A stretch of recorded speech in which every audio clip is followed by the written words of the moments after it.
මගේ first video එක තමයි මේ. මට තේරෙන්නේ නැහැ. මට තේරෙන විදිහට තමයි මම මේක කරේ. මං උදේම නැගිටලා ඔය වගේ ටුටක් කම්මැලි මම ඉතින් මේ මම කොහමද හායි කොහමද මං උදේම නැගිට්ට ගමන් හැමදාම ඔය වගේ අයිස් කැටයක් මූණේ ගන්නවා. ඒ අය කියලා දන්නවද මම මේකත් දැක්කේ වීඩියෝ එකකින්.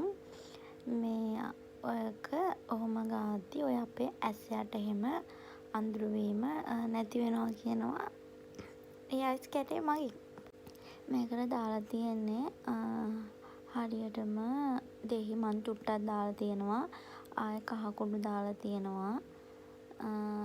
ආයෙ තමා මොනවාද මේ ග්‍රීන් ටී ඒවත් දාලා තමා අයිස් වෙන්න තිබ්බේ. මේ අපේ ගෙදර මල් අත්තක්කගේ මං හදාගෙන ඉන්නේ. මං ආසයි සීනියර්ස් වලට. ඉතින් මම පුළුවන් විදිහට ටිකක් හදාගත්තා. ලස්සනයි නේද? මං කන්න තමයි හදන්නේ. මේක අලුත් කෑමක් කියන්නත් මං දන්නේ නැහැ. මටත් මේක පැකට් එක තමයි තිබ්බේ. මටත් ගෙනල්ලා දුන්න එකක්. මේක තම්බලා තමයි ඔය විදිහට හදාගන්න තියෙන්නේ කියලා අපිට තෙම්පරාදු උනත් කරගන්න පුළුවන්. ඇත්තටම ඒක රසයි ගොඩක්. කන්න ඕනි එකක්. හැබැයි ඕනවට වැඩිය කන්න බෑ අපිරියා වෙනවා. මේ ඉන්නේ අපේ ගෙදර චූටි. බයි.